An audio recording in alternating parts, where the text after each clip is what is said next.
Hello everyone, मैं आप सबका स्वागत करता हूँ आपके अपने चैनल मैडकैप फाइनेंस में। तो आज मैं एक नई सीरीज़ शुरू करने जा रहा हूँ जिसका नाम है टेक्निकल एनालिसिस।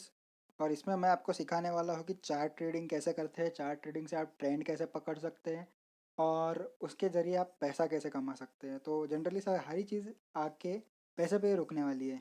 तो चलिए शुरू करते हैं। तो मेरा ये जो वीडियो है वो है एवरीथिंग अबाउट कैंडलस्टिक। कैंडलस्टिक क्या है? कैंडलस्टिक एक चार्ट पैटर्न है जो generally 90% of the people use करते हैं चार्ट ट्रेडिंग के लिए। इसके अलावा भी और होता है, जैसे लाइन चार्ट हो गया या फिर जैसे हिकेनाशी हो गया अपना, उसके बाद में बार चार्ट हो गया। ऐसे बहुत सारे चार्ट्स होते हैं, बट जनरली लोग कैंडलस्टिक यूज़ करते हैं क्योंकि कैंडलस्टिक बहुत ज़्यादा डिटेल एनालिसिस देता है हमको। जैसे ओपनिंग, क्लोजिंग, वॉल्यूम कितना था, या फिर हाई कितना था, लो कितना था, ये सारी चीज़ें एक कैंडलस्टिक में बंडल हमको मिलती है। तो हमको कहीं और जाने की, कोई और चार्ट लगाने की हमको ज़रूरत नहीं पड़ती। तो इसीलिए हम जनरली कैंडलस्टिक यूज़ करते हैं। तो टेक्निकल एनालिसिस का सबसे जो पहला बेस है वो है हिस्ट्री रिपीट इटसेल्फ, इतिहास खुद को दोहराता है। तो टेक्निकल एनालिसिस जनरली होता क्या है कि हम चार्ट देखते हैं। चार्ट पे हम कंपनी का पास्ट परफॉर्मेंस देखते हैं कि कंपनी ने पास्ट में, यानी उसके पहले कैसे परफॉर्म किया था। जैसे कहीं अप्स एंड डाउन्स आए होंगे, या फिर कई सारी चीज़ें रहेंगी, कोई न्यूज़ होंगी, इलेक्शंस होंगे, जैसे अभी कोविड आके गया, ऐसा कोई सिचुएशन होगा, जैसे 2008 में रिसेशन आया था, यूएस मॉर्गेज क्राइसिस का। तो ऐसे कुछ जो चीज़ें होते हैं उसमें हम हिस्ट्री देखते हैं कंपनी ने कैसा परफॉर्म किया था। जैसे डाउनफॉल आया था, या फिर कंपनी फिर भी स्टेबल थी, या फिर कंपनी ने उस पीरियड में भी ग्रो किया था। जनरली करती तो नहीं है, बट जो कंपनी उस पीरियड में भी ग्रो करती है वो बहुत ज़्यादा फाइनेंशियली, फंडामेंटली बहुत ज़्यादा स्ट्रांग होती है। तो मैं यही कहना चाहूँगा कि हिस्ट्री के बलबूते पे हम ये देखते हैं कि कंपनी का फ्यूचर कैसे होगा। जैसे हम कुंडली देखते हैं ना किसी किसी भी लड़के या लड़की की, कि ये कैसी है क्या। जनरली मैं कुंडली में मानता तो नहीं हूँ, लेकिन कुंडली हम देखते हैं कि इसका पास्ट कैसा है, इसका फ्यूचर कैसा है। वैसे ही हम ज्योतिष हैं स्टॉक मार्केट की, जो हम पास्ट देख के फ्यूचर बताते हैं। ओके। तो types of candlestick, sorry, types of charts. तो चार्ट्स किस तरह के होते हैं? चार्ट्स जो होते हैं वो है line chart, bar chart, colour bar chart और कैंडलस्टिक चार्ट। अब मैं सबसे पहले आपको बताना चाहूँगा कि जो चार्ट है इसको देखते कैसे है, इसको लगाते कैसे है। तो सबसे पहले जीरोधा ओपन कर लीजिएगा। कि मैं जनरली जीरोधा यूज़ करता हूँ, तो मैं आपको भी यही रिकमेंड करूँगा कि आप जीरोधा में अकाउंट खोलिए। क्योंकि जीरोधा इंडिया का नंबर 1 ब्रोकर है। प्लस उसकी जो सर्विसेज है वो भी बहुत अच्छी है, और उसका जो ब्रोकरेज है वो इंडिया में सबसे कम है। तो मैं आपको जनरली रिकमेंड करूँगा कि आप भी जीरोधा ही ओपन करना। तो जीरोधा का ओपनिंग लिंक मैंने नीचे दे दिया है, आप वहाँ से अपना अकाउंट ओपन कर सकते हैं। तो जीरोधा या फिर कोई भी और आपका जो भी रहेगा ब्रोकर, उसका आप एप्लीकेशन ओपन कर लीजिएगा। उसके बाद में आपको कुछ ऐसा एक इंटरफेस दिखेगा जहाँ पे कंपनीज के नाम होंगे या फिर इंडाइसेस के नाम होंगे। जैसे निफ्टी 50 हो गया, या फिर कोई होंगी बजाज, टीसीएस, इन्फोसिस वगैरह, ऐसी कोई कंपनीज रहेंगी। उस पर आप क्लिक कर लीजिएगा। उसके बाद में वहाँ पे व्यू चार्ट का ऑप्शन होगा, जैसे यहाँ पर आपको दिख रहा है कि ये व्यू चार्ट है। इस पर आप क्लिक करने के बाद आपके सामने कुछ इस तरीके का चार्ट ओपन होगा। इस चार्ट में जो आप अभी देख रहे हैं वो है कैंडल स्टिक्स। क्योंकि मैंने पहले लगा दिया था, तो इसलिए मुझे कैंडलस्टिक दिखा रहा है। तो हो सकता है आपको कैंडलस्टिक ना शो करे, आपको शायद से लाइन चार्ट या फिर बार चार्ट शो करे। तो आप यहाँ से ये जो डिस्प्ले ऑप्शन आप देख रहे हैं, इस पर क्लिक करने के बाद में एक ड्रॉप डाउन मेनू ओपन होगा इस तरीके का। यहाँ से आप कैंडलस्टिक को सिलेक्ट कर लीजिएगा। अब इसमें कई और तरीके के भी चार्ट स्टाइल है, जैसे ये बार, ये colour chart, line, hollow candle, mountain, base line और वॉल्यूम कैंडल। ये सारे कैंडल स्टिक के टाइप्स होते हैं। अब ये किस तरीके के होते हैं? जैसे बार चार्ट हो गया। बार चार्ट जनरली एक वाइट लाइंस होती है जिसमें ओपन क्लोज इतना ही दिखाया जाता है। इसमें और ज़्यादा डिटेल एनालिसिस हम नहीं कर सकते। इस वजह से कलर्ड बार है। कलर्ड बार यानी क्या? सेम जैसा बार था वैसे ही कलर्ड बार है। दोनों में सिर्फ एक चीज़ का डिफरेंस है, जो अंतर है वो एक ही चीज़ का है कि जो ग्रीन वाला जो बार है, यानी कि जो कंपनी, सॉरी, जो शेयर है उसमें बाइंग प्रेशर ज़्यादा है, यानी कि जो बुल्स है, जो बायर्स है वो ज़्यादा है, इसीलिए वो ग्रीन बार बना है। और जो रेड वाला है उसमें जो सेलिंग प्रेशर ज़्यादा है, यानी कि सेलर ज़्यादा एक्टिव है, सेलिंग प्रेशर ज़्यादा है, तो इसलिए वहाँ पे रेड कैंडल बना है, जो रेड बार है वो बना है। ओके। इतना ही फ़र्क है बार कैंडल और कलर बार में। इसके अलावा आता है लाइन चार्ट।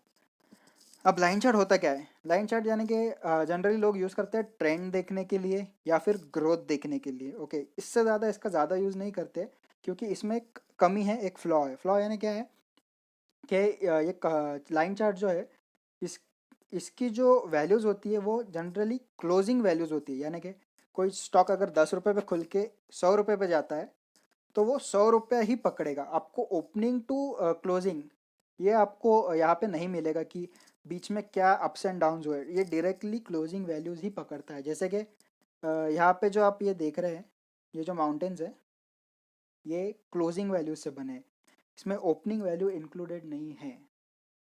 तो इसलिए लाइन चार्ट का इतना ज़्यादा इस्तेमाल नहीं होता है। लाइन चार्ट सिर्फ एक ट्रेंड या फिर ग्रोथ देखने के लिए होता है, कंपनी अप ट्रेंड जा रही है यानी कि बढ़ रही है या फिर नीचे गिर रही है, डाउन ट्रेंड में है, बस इतना ही इसका यूज़ है। तो आप देर ना करते हुए हम डायरेक्टली चलते हैं अपने जो टॉपिक है कैंडलस्टिक उस पे।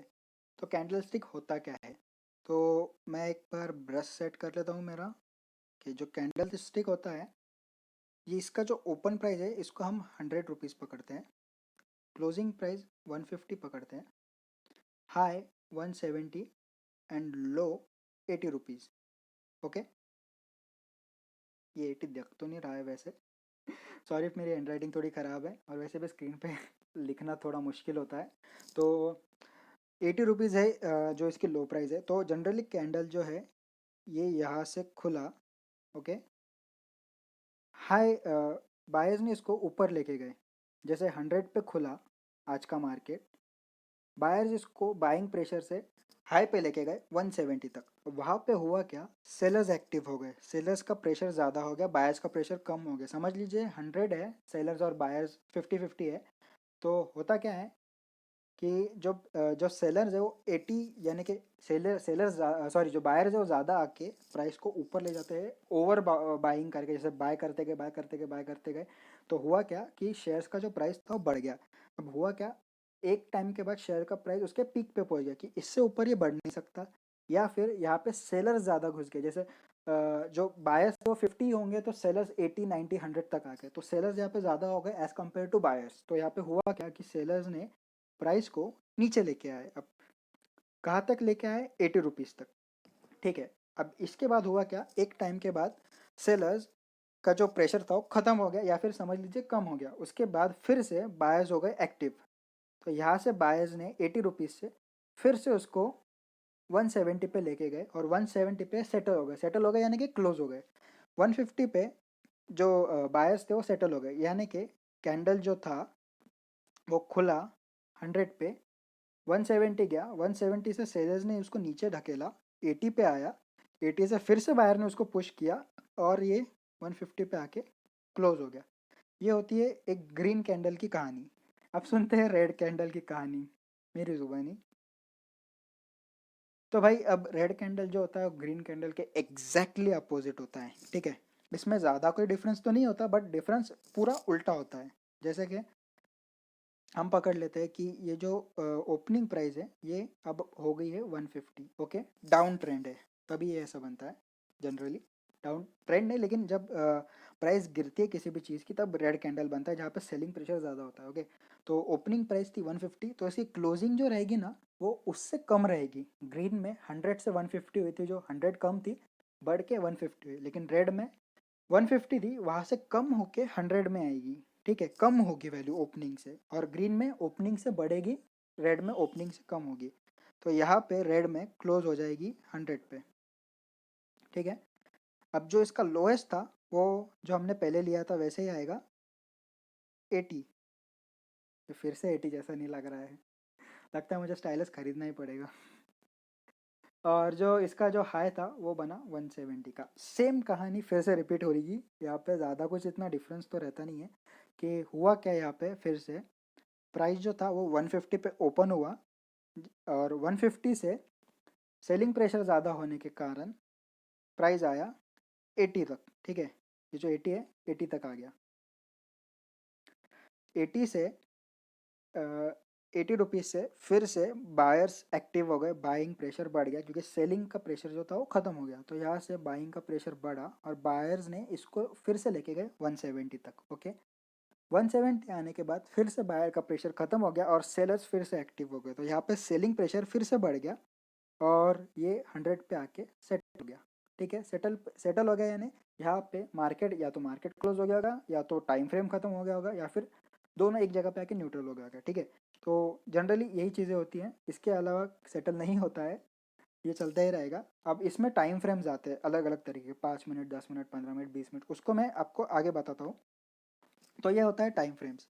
टाइम फ्रेम्स क्या होता है कि जब हम कोई भी कैंडल का जो चार्ट लगाते हैं उसमें हमें टाइम सिलेक्ट करना होता है कि 1 डे का कैंडल, 5 मिनट्स का कैंडल, 1 मिनट का कैंडल। सेकेंड्स में नहीं होता है, आपको मिलेगा भी नहीं, ढूंढने से भी नहीं, दिया लेके भी ढूंढोगे तो भी नहीं मिलेगा। तो होता क्या है ये कि 5 मिनट, 10 मिनट, 15 मिनट, 20 मिनट, जो कुछ भी मिनट्स में टाइम रहेगा, ये सारे ट्रेडिंग, इन्वेस्टिंग और पोजिशनल ट्रेडिंग के लिए यूज़ होते हैं। जो इंट्राडे ट्रेडिंग होती है ना, उसके लिए जनरली 1 डे के अंदर का टाइम फ्रेम लिया जाता है। जैसे कि 5 minute, 10 minute, 2 minute, 15 minute, 30 minute. अब जनरली होता क्या है, ट्रेडर्स जो है, इंट्राडे ट्रेडर्स, ये 30 मिनट के अंदर अंदर ही टाइम फ्रेम चूज़ करते हैं। इससे ज़्यादा ऊपर तो कोई जाता नहीं है, और 1 और 2 मिनट बहुत रेयरली यूज़ होता है। तो बिटवीन 5 to 30 मिनट्स यही इंट्राडे ट्रेडर्स जो है वो यूज़ करते हैं। इसके बाद आता है अर्ली। तो जो आवर्स टू ले hours, 1 hour, 2 hour, 3 hour, 4 hour, जो कुछ भी रहेगा वो, तो वहाँ से लेके तो 1 डे तक, जो 1 डे है वहाँ तक, जो पोजिशनल ट्रेडर है, यानी कि जो आज शेयर्स खरीदते हैं और उसको एक हफ्ते बाद या फिर 15 दिन के टाइम स्पैन के अंदर बेचते हैं, ऐसे लोग ये टाइम फ्रेम यूज़ करते हैं कि 1 आवर का, 2 आवर का, 3 आवर का, 1 डे का, क्योंकि उनको सेम डे तो बेचना नहीं है, उनको 15 दिन के अंदर या फिर एक हफ्ते के अंदर बेचना है। तो उनके लिए मिनट्स वाला जो है इतना ज़्यादा क्या कह सकते हैं, वर्क नहीं करेगा, इसीलिए ये आवर्स वाला चूज़ करते हैं, जैसे ये 1 hour, 2 hour, 3 hour, up to 1 day. अब इसके बाद आते हैं इन्वेस्टर्स। इन्वेस्टर्स यानी कि किंग होते हैं एक तरीके से बताया जाए तो, जैसे हमारे वॉरेन बफेट साहब हैं, इंडिया में राकेश झुनझुनवाला साहब है, वैसे ही जो इन्वेस्टर्स होते हैं, ये 1 day to 1 week and 1 month, ये तीन जो टाइम फ्रेम है, एक दिन, एक वीक, एक मंथ का टाइम फ्रेम चूज करते हैं जनरली। ओके। तो अब ये तीन अलग अलग तरीके के जो मार्केट मूवर्स कहा जाता है इन्हें, कि जो मार्केट को मूव करते हैं एक तरीके से, तो ये अलग अलग टाइम फ्रेम यूज़ करते हैं। अब हम जैसे जो ट्रेडर होते हैं, जैसे मैं तीनों चीज़ों में यूज़ करता हूँ, जैसे मैं इंट्राडे भी करता हूँ, मैं पोजिशनल ट्रेडिंग भी करता हूँ, मैं इन्वेस्टिंग भी करता हूँ। तो मैं तो ये तीनों के तीनों जो है टाइम फ्रेम, सारे टाइम फ्रेम यूज़ करता हूँ। ओके। जनरली इंट्राडे में 5 मिनट और 15 मिनट का टाइम फ्रेम यूज़ करता हूँ। पोजिशनल ट्रेडिंग के लिए 3 आवर्स और 1 डे का करता हूँ। और इन्वेस्टिंग के लिए जनरली मैं 1 वीक करता हूँ, 1 मंथ इतना ज़्यादा यूज़ नहीं करता, लेकिन 1 वीक और 1 डे ज़्यादा यूज़ करता हूँ। ओके। तो मैं ये सारी चीज़ें यूज़ करता हूँ जो मैंने आपको अभी बता दी है। अब ये टाइम फ्रेम क्या होता है, आप अगर 1 डे का जो टाइम फ्रेम लगाओगे तो आपका जो एक कैंडल आएगा, जैसे ये यहाँ पे देखिए ग्रीन कैंडल दिख रहा है, ये 1 डे का कैंडल हो गया, क्योंकि यहाँ पे 1 डे लगा है। अब मैं जैसे समझ लीजिए 5 मिनट लगाऊंगा तो ये, सॉरी, ये जो 5 मिनट का ये जो कैंडल आएगा, ये 5 मिनट का आएगा। ओके। ये अभी है नहीं 5 मिनट का, बट अगर मैं लगाता हूँ तो ये 5 मिनट का कैंडल आएगा। जैसे मैं 1 आवर का लगाऊंगा तो ये जो कैंडल है ये 1 आवर का आएगा। ऐसे टाइम फ्रेम्स में आता है। तो ये जो एक कैंडल आएगा, इसमें 1 आवर में जितनी भी उथल पुथल हुई, जितनी भी मार्केट में मूवमेंट्स है, ये अप्स एंड डाउन, ये पूरे 1 कैंडल के अंदर हमको मिलेगा। अब ये कैंडल ही हमको बताएगा कि आगे जाके ये कंपनी बढ़ने वाली है या गिरने वाली है। अब वो कैसे, तो उसको आगे उसके कुछ कैंडल स्टिक के पैटर्न होते हैं अलग अलग तरीके के, वो मैं आगे बताने वाला हूँ। ओके। तो जनरली हमको करना क्या होता है, हमको मार्केट में एक चीज़ सिखाई जाती है कि बाय करना है लो पे, सेल करना है हाई पे। ये चीज़ तो सबको ही पता होगी, नहीं भी पता है तो मैं फिर से एक बार बता देता हूँ कि कोई शेयर अगर गिर रहा है तो हमको क्या करना होता है कि जब ये पूरी तरीके से गिर जाएगा, ठीक है, तब हमको यहाँ पे हमारी पोजीशन बनानी होती है, जैसे सर्कल में मैंने बनाया है। उसके बाद जब ये शेयर ऐसे ऐसे करके बढ़ जाएगा, तब हमको यहाँ से एग्ज़िट करना होता है। इसका कलर चेंज कर देता हूँ मैं। यहाँ से हमको एग्ज़िट करना होता है जनरली, क्योंकि कोई नीचे बाय कर, ऊपर बाय करके नीचे तो बेचेगा नहीं, क्योंकि उसका लॉस हो जाएगा। तो नीचे बाय कीजिए और ऊपर सेल करना है, यही इसका मेन बेसिक रूल होता है। हाँ, आप चाहे तो शॉर्ट सेल भी कर सकते हैं। आपको अगर शॉर्ट सेल नहीं पता है तो अगर इसका मतलब ये होता है कि आपको हाई हाई वैल्यू पे सेल करना होता है और बाद में लो वैल्यू पे बाय करना होता है। अगर आपको शॉर्ट सेल के ऊपर एक वीडियो चाहिए होगा तो कमेंट में बता दीजिएगा, मैं शॉर्ट सेलिंग के ऊपर एक वीडियो बना दूंगा, जिससे आपको समझ में आ जाएगा कि शॉर्ट सेल होता क्या है। तो ये इंगल्फिंग पैटर्न से हम शुरुआत करते हैं ट्रेंड रिवर्सल की, जो ये रिवर्सल पैटर्न है। ओके। तो जो इंगल्फिंग पैटर्न होता है, इसमें जनरली होता क्या है कि जो ट्रेंड है ये उसको उल्टा करता है। जैसे डाउन ट्रेंड है, ये बुलिश इंगल्फिंग पैटर्न है, डाउन ट्रेंड है, इसके बाद में इंगल्फिंग पैटर्न बना, उसके बाद ट्रेंड उल्टा हो गया, ट्रेंड जो है वो रिवर्स हो गया। ओके, तो होता क्या है कि समझ लीजिए कि ये था हमारा ट्रेंड जो नीचे गिर रहा था, उसके बाद में ये इंगल्फिंग पैटर्न बन गया। ओके, अब ये पैटर्न बनने के बाद हुआ क्या कि जो शेयर का प्राइस था वो बढ़ना चालू हो गया, शेयर जो है वो बढ़ गया।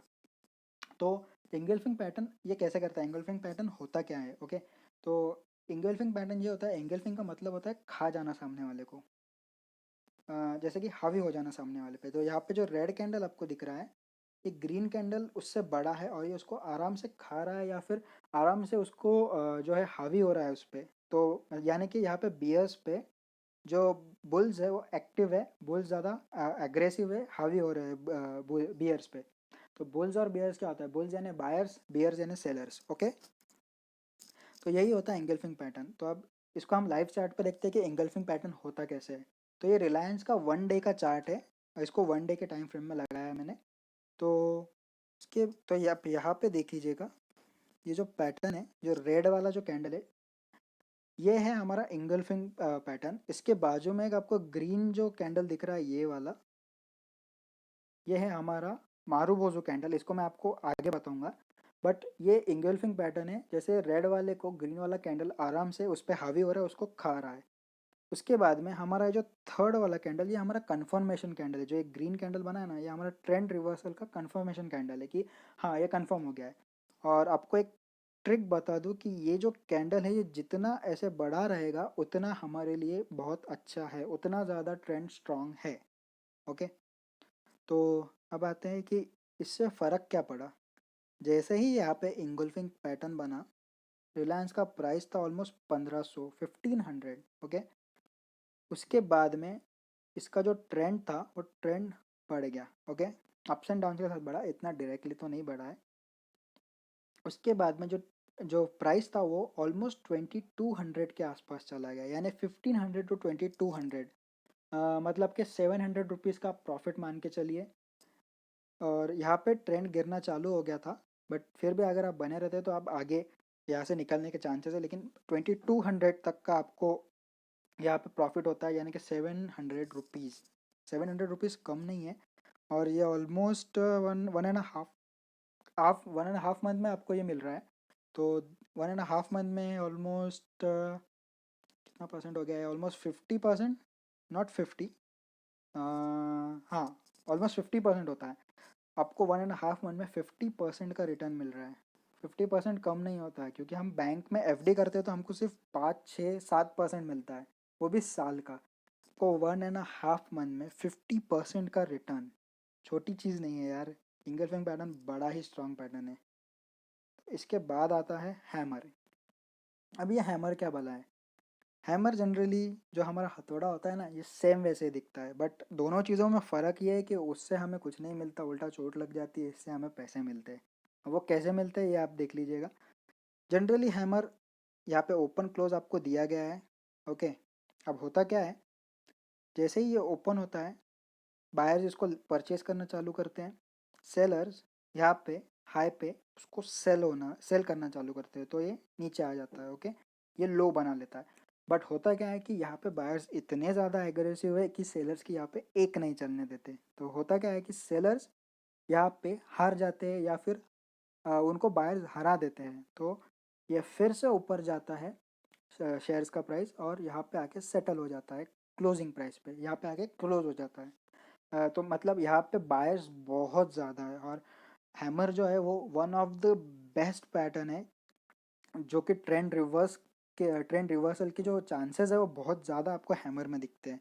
आपको कलर पे नहीं जाना है, ग्रीन हो या रेड हो, दोनों में सिर्फ नाम का अंतर है, ज़्यादा फर्क नहीं है।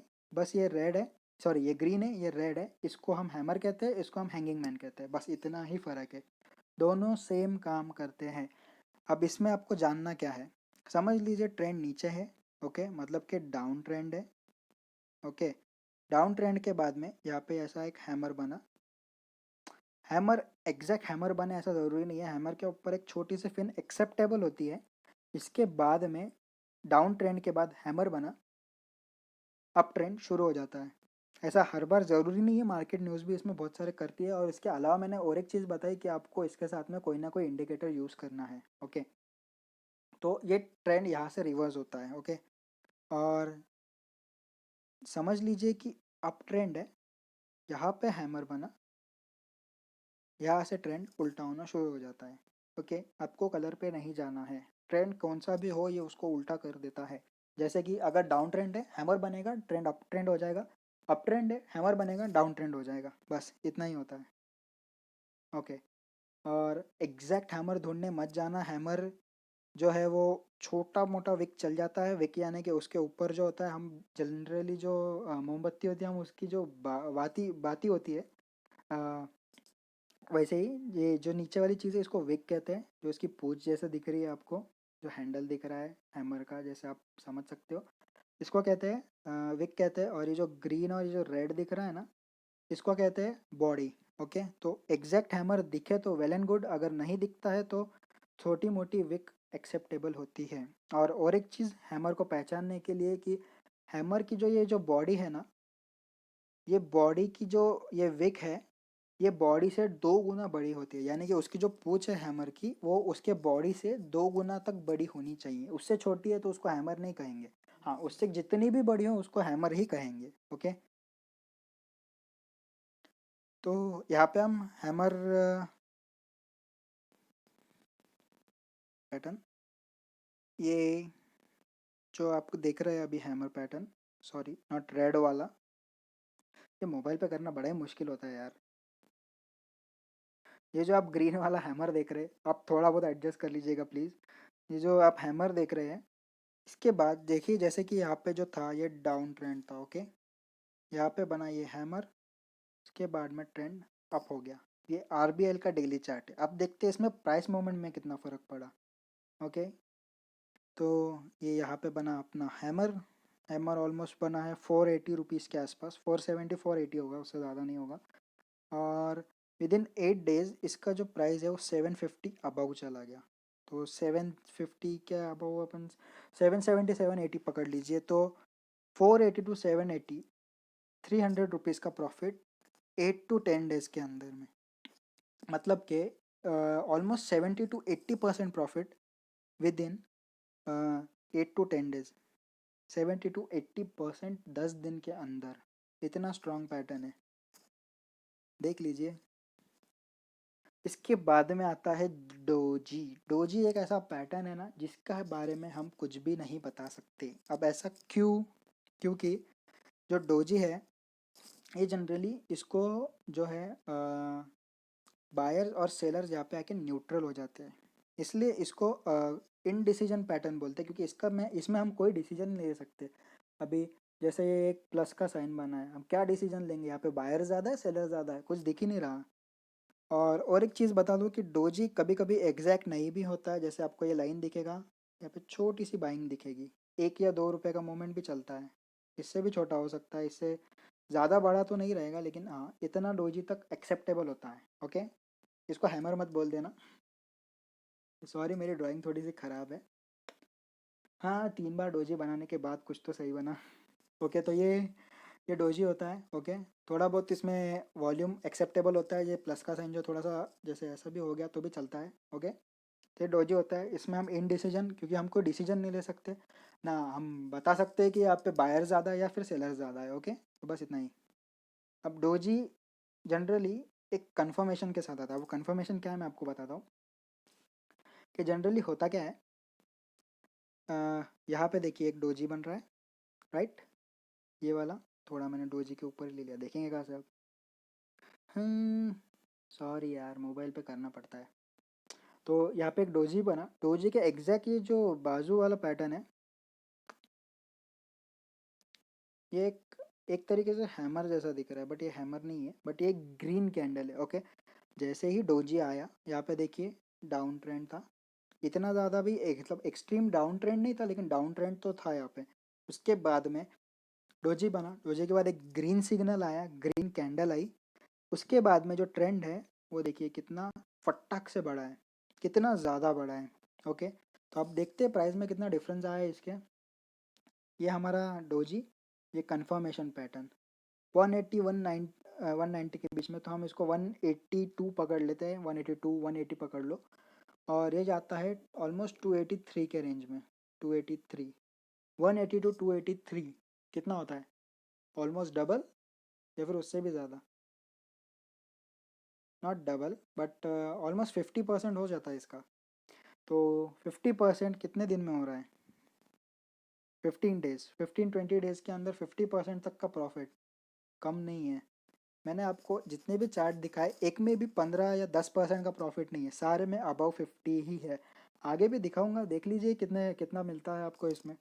और ये सारे विद प्रूफ है, ये सारे आप खुद जाके भी चेक कर सकते हैं। ये विप्रो का 1 डे का चार्ट है, 21 जुलाई को आप देख लीजिएगा। और ये एग्जिट पोजीशन यहाँ पे इसने कहाँ पे दिया है? देखिए 7 जून को दिया है, और 21 मई टू 7 जून में एग्जिट पोजीशन दिया है। अब देख लीजिए 15 डेज के स्पैन में यहाँ पे इसने कितना बड़ा प्रॉफिट दिया, आप जाके खुद कंफर्म कर सकते हैं।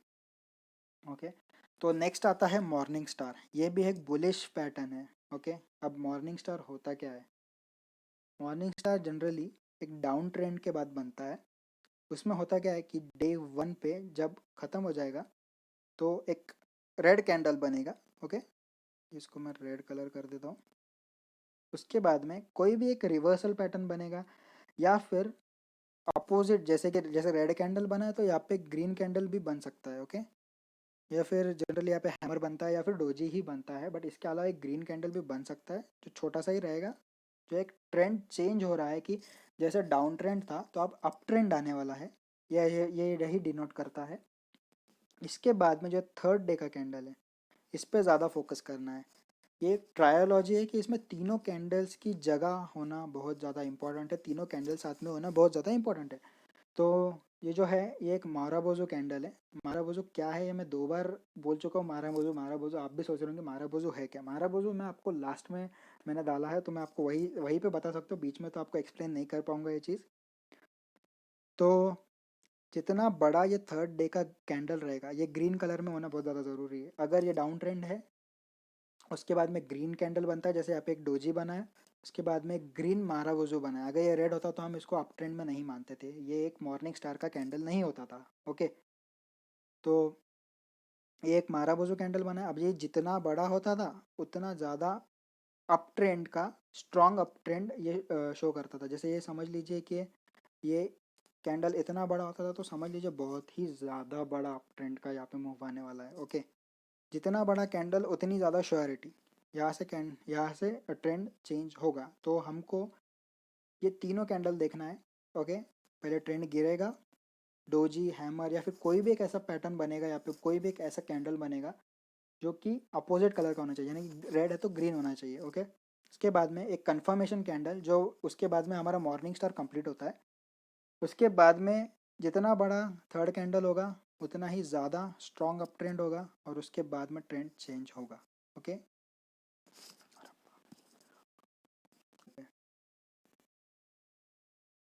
तो हमें अब ये देखना है ICICI बैंक के लिए। ओके, तो ये मैं मार्क कर देता हूँ एक बार कि हमारा है कहाँ पे। ये देखिए 3 कैंडल्स दिख रही है आपको, ये वाली, राइट? तो यहाँ पे देखिए एक रेड कैंडल बनी है, ये वाली। उसके बाद में एक ग्रीन कैंडल है डोजी, वो बनी है। उसके बाद में तीसरी एक ग्रीन कैंडल जो है वो बहुत बड़ी ग्रीन कैंडल बनी है। इसने हमको पहले ही देखा गया कि बहुत ज़्यादा स्ट्रांग अप मूव आने वाला है, बी प्रिपेयर्ड। तो हमें यहाँ पे बाय कर लेना है सीधा सीधा आँख मूंद के। अब आप प्राइस देख लीजिएगा, सॉरी, हो जाता है कभी कभी। 450 से 425 के बीच में बना तो 430 पकड़ लेते, 430 440 के आसपास। 440 से ये जाता है डायरेक्टली 550, यानी कि ऑलमोस्ट 110 रुपीज़ का प्रॉफिट। 110 रुपीज़, 425 का ऑलमोस्ट 20% होता है। कितने दिन में? नवंबर अक्टूबर में बना था ये, अक्टूबर टू दिसंबर, जनवरी, जनवरी, तीन तीन महीने में, 3 महीने में ऑलमोस्ट आपको मिल रहा है 25%। कम नहीं है 25, ठीक है। ओके ओके, क्योंकि साल भर में हमें 5% 6% मिल रहा है, ये तो हमको 3-4 महीने में ही दे रहा है 25%, तो बुरी डील नहीं है। और बहुत ज़्यादा स्ट्रांग है, कंपनी भी बहुत अच्छी है, आईसीआईसीआई बैंक है जैसी कंपनी है। ऐसा भी नहीं कि कंपनी कोई वीक कंपनी है। अच्छा है, धीरे धीरे बढ़ा है, एकदम से नहीं बढ़ा है, तो एकदम से फॉल भी आप एक्सपेक्ट नहीं कर सकते हो। और प्लस आप देख सकते हो कि यहाँ पे शेयर है ऑलमोस्ट 500 के रेंज में ही ट्रेड हुआ है, उसके बाद से वो नीचे ही नहीं आया है। तो ये बहुत ज़्यादा श्योरिटी है, बहुत ज़्यादा स्टेबल कह सकते हैं आप इसे। ओके। फिर आता है हमारे बेयरिश पैटर्न से, यहाँ से शुरू होता है, यानी कि अब तक हमने देखा कि बेयरिश पैटर्न था, कुछ तो बुलिश पैटर्न बन गया, सॉरी बियरिश ट्रेंड था, उसके बाद बुलिश पैटर्न बना, जैसे कि हैमर हो गया, इंगल्फिंग हो गया, फिर मॉर्निंग स्टार हो गया, ऐसे कुछ पैटर्न बने। उसके बाद से ट्रेंड रिवर्स हुआ, लेकिन बुलिश ट्रेंड हो गया, यानी अप ट्रेंड हो गया। ओके। यहाँ से ट्रेंड जो है वो उल्टा आएगा अभी। उल्टा आएगा कैसे आएगा कि समझ लीजिए ट्रेंड वो अप ट्रेंड है, उसके बाद में ये जो पैटर्न है हमारा बॉक्स के अंदर, ये पैटर्न बना, फिर से इंगल्फिंग पैटर्न है, जैसे कि मैंने आप पहले बताया। आपकी पहले वाली कैंडल को दूसरी वाली जो कैंडल है उसको खा जाना चाहिए, यानी कि ये जो ग्रीन कैंडल है वो उसको रेड कैंडल खा रही है, यानी कि उस पर हावी हो रही है। ओके। तो उसको इंगल्फिंग कैंडल बोला जाएगा। अगर सेम लेंथ में है तो उसको इंगल्फिंग नहीं कहा जाएगा। ओके। तो जो आपकी रेड वाली कैंडल है ग्रीन से बड़ी चाहिए तो वो बेयरिश इंगल्फिंग बन जाएगी। उसके बाद में जो ट्रेंड है वो उल्टा हो जाता है। ओके। पैटर्न को, तो यहाँ पे जो है ये यहाँ पे एक बेयरिश इंगल्फिंग पैटर्न बना है, देख सकते हैं आप। मैं एरो लगा देता हूँ, आपको ईजी पड़ेगा। एक पहले ग्रीन कैंडल फॉर्म हुआ, उसके बाद में एक रेड कैंडल फॉर्म हुआ। रेड कैंडल की जो लेंथ है वो ग्रीन कैंडल से बहुत ज़्यादा बड़ी है। ओके। तो यहाँ पे हम बोल सकते हैं कि रेड कैंडल ने ग्रीन कैंडल को एंगल्फ कर लिया है। तो इसके बाद में जो ट्रेंड है ये सीधा डाउन ट्रेंड हो गया। इसके पहले अप ट्रेंड था, यहाँ से ट्रेंड डाउन हो गया। अब देखते हैं इसमें प्राइस में कितना डिफरेंस आया। यहाँ पे प्राइस था 530, यहाँ पे प्राइस आया ऑलमोस्ट 480 470, यानी कि ऑलमोस्ट 60 रुपीज़, 60 to 70 रुपीज़ आया, यानी कि 10% के आसपास। 10% कितने दिन में? 15 डेज। 15 डेज में 10%, वो कुछ कम नहीं है, कुछ भी कम नहीं है। 10% 15 डेज में, साल का 5%, यहाँ पे 15 डेज में 10%। फिर आता है हमारा इवनिंग स्टार। जैसे मॉर्निंग स्टार था, एकदम से उसका अपोजिट होता है इवनिंग स्टार। इवनिंग स्टार क्या होता है? सेम अप ट्रेंड बनेगा, इवनिंग स्टार बनेगा, डाउन ट्रेंड। होता क्या है, पहले समझ लीजिए अप ट्रेंड था तो आपका जो लास्ट कैंडल रहेगा वो ग्रीन ही रहेगा, श्योर शॉट। उसके बाद में सॉरी एक छोटा सा रेड कैंडल बनता है जो दिखाता है कि ट्रेंड रिवर्स होने के चांसेस है। उसके बाद में कंफर्मेशन कैंडल, जैसे मैंने पहले कहा था ये एक ट्रायोलॉजी है, ट्रायो है, तीनों कैंडल साथ में होनी ज़रूरी है। तो यहाँ पे हमें मिला है एक लार्ज बेयरिश कैंडल जो कंफर्म करता है कि हाँ ये एक इवनिंग स्टार है, यहाँ से ट्रेंड रिवर्स होने वाला है। अब फिर से प्रो टिप, ये जो कैंडल है जितना बड़ा बनेगा उतना ज़्यादा स्ट्रॉन्ग रहेगा इसका डाउन ट्रेंड। ओके। तो अब इसको हम लाइव चार्ट पे देखते हैं। तो अब यहाँ पे देख सकते हैं कि यहाँ पे पहले ग्रीन कैंडल था, ज़्यादा अप ट्रेंड नहीं था, लेकिन थोड़ा बहुत जो कुछ भी था अप ट्रेंड ही था, अप ट्रेंड था। उसके बाद में बना एक छोटा रेड कैंडल, कितना बड़ा रेड कैंडल है आप खुद देख लीजिए, एक ही दिन में कितना बड़ा डाउनफॉल आया है कंपनी में, ऑलमोस्ट 50 रुपीज़ का डाउनफॉल है। ओके।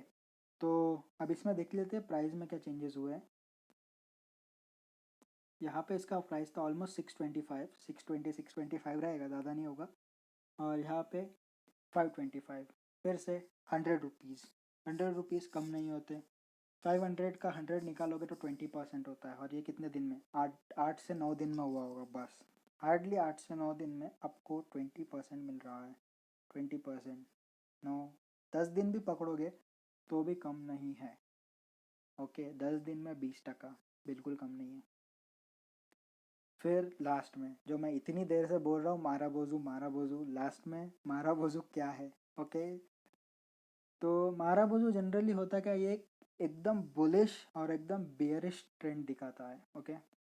मारा बोजू जनरली होता क्या है, यहाँ पे सिर्फ बायर ने कमांड ली है, यहाँ पे तुम आपको एक भी बेयर नहीं दिखेगा, सिर्फ बुल्स ही दिखेंगे। सेम रेड मारा बोजू, सिर्फ बेयरिश, प्योर बिली बेयरिश यहाँ पे ट्रेंड रहेगा, प्योरली प्योरली बेयरिश ट्रेंड दिखाएगा। यहाँ पे एक भी बुल नहीं दिखेगा। हाँ, इसमें एक एक्सेप्शन है कि आपको थोड़ी बहुत ऐसी विक दिख सकती है कैंडल्स के ऊपर। ओके। एकदम एग्जैक्ट मारा वजू दिखता है तो बहुत अच्छी बात है, अगर ना भी दिखे तो थोड़ी बहुत विक चल जाती है। बट हाँ, कैंडल उतनी बड़ी होनी चाहिए, और यहाँ पे दोनों साइड से विक्स तो बिल्कुल नहीं होनी चाहिए, नहीं तो उसको मारा वजू तो बोल ही नहीं सकते ना। तो वही, तो जैसे समझ लीजिए अप ट्रेंड है और रेड मारा वजू बनता है। ओके, तो समझ लेना ट्रेंड यहाँ से चेंज हो गया, ट्रेंड यहाँ से डाउन ट्रेंड आ गया है। और सेम इसका उल्टा, अगर डाउन ट्रेंड है, यहाँ पे बन गया ग्रीन मारा वजू, ट्रेंड अप ट्रेंड हो गया। एग्जैक्टली उल्टा होता है रेड मारा वजू ग्रीन मारा वजू। अब इसको हम लाइव चार्ट पे देख लेते हैं। तो ये है बजाज फाइनेंस का 1 डे का चार्ट। ओके, यहाँ पे देखिए ये एक मारा वजू बना है, यहाँ पे डाउन ट्रेंड था, मारा वजू बना, देख लीजिए आप कितने ऊपर गया है। हम्म, यहाँ पे भी देख लीजिए, दो जगह पे देख सकते हैं आप। 2500 के लेवल्स थे, 2250 के लेवल्स थे एक्चुअली। तो हम फर्स्ट पे तो नहीं खरीदते वैसे भी। 2300 के लेवल्स पकड़ लेते उसको, 2400 के लेवल्स ठीक रहेंगे। वहाँ से 3421, ये जो गैप है ना, 1000 रुपीज़ का गैप है, कम नहीं होता 1000 रुपीज़। कितने दिन में हुआ है, कैंडल्स काउंट कर लेते, 1 2 3 4 5 6 7 8 9 15 13 डेज का कैंडल है। ओके, 13 डेज में आपको 1000 रुपीज़ का प्रॉफिट हो रहा है। 2400 का शेयर होता है 3400 का, ऑलमोस्ट 40 to 42% अप्रॉक्सीमेटली। 42% 12-13 डेज में कोई छोटी बात नहीं होती। तो यही होता है बुलिश माराबूजू। अब बेयरिश माराबूजू क्या होता है, ठीक है। बेयरिश माराबूजू का एग्जांपल आपको चाहिए तो ये यहाँ पे है सिप्ला का 1 डे का चार्ट। यहाँ पे है माराबूजू, माराबूजू का जो लेवल था वो था ऑलमोस्ट 625। 625 से ये गिर के आया 575। 7 डेज का ही यहाँ पे स्पैन है। जो यहाँ पे प्राइस है वो ऑलमोस्ट 570 के आसपास है 625 से, यानी कि 55 रुपीज़ का प्रॉफिट, 10% प्रॉफिट 7 डेज के अंदर। छोटी बात नहीं है, 10% 7 डेज में। बैंक में 2 साल लगेंगे 10% प्रॉफिट के लिए, सोच लो। तो दोस्तों यहीं पे मेरा वीडियो ख़त्म होता है कैंडल स्टिक के बारे में। आपको अगर और डिटेल वीडियो चाहिए डोजीज़ के बारे में तो मैं आप नीचे कमेंट कर दीजिएगा, मैं बना दूंगा। इसके अलावा प्लीज़ मेरे जो वीडियो है उसको लाइक कर दीजिए, शेयर कर दीजिए, और मेरे चैनल को सब्सक्राइब भी कर दीजिएगा। मैं बहुत मेहनत कर रहा हूँ, भले ही मैं अभी नूब हूँ, मुझे इतना ज़्यादा आइडिया नहीं है यूट्यूब कैसे काम करता है, मैं अभी सीख रहा हूँ। बट जो भी है, नॉलेज ज़्यादा इंपॉर्टेंट है, प्रेजेंटेशन पे इतना ध्यान मत दीजिएगा, नॉलेज चाहिए आपको। और एक चीज़ मैं बताना चाहूँगा कि ये जो चीज़ें हैं ये आपको प्रैक्टिस से आएगी। ऐसा नहीं कि एक बार वीडियो देख लिया समझ लिया हो गया, ऐसा नहीं होता है। जितने ज़्यादा चार्ट्स देखोगे, जितने ज़्यादा चार्ट्स में पैटर्न ढूंढोगे, उतने ज़्यादा आपको काम आएगा। तो मैं आपको एक एक्टिविटी देता हूँ कि आपको दो ऐसी कंपनीज की चार्ट्स ढूंढना है जहाँ पे इनमें से कोई भी एक पैटर्न बनता हो और उसके बाद वो पैटर्न सक्सेसफुल हुआ हो। आपको ये नीचे कंपनी के नाम मुझे नीचे लिख के देने हैं कमेंट बॉक्स में। ओके, तो प्लीज़ आप इसको शेयर कर दीजिए, लाइक भी कर दीजिए और सब्सक्राइब भी कर दीजिए मेरे चैनल को, और प्रैक्टिस कीजिए। थैंक यू और हैप्पी ट्रेडिंग। Bye bye.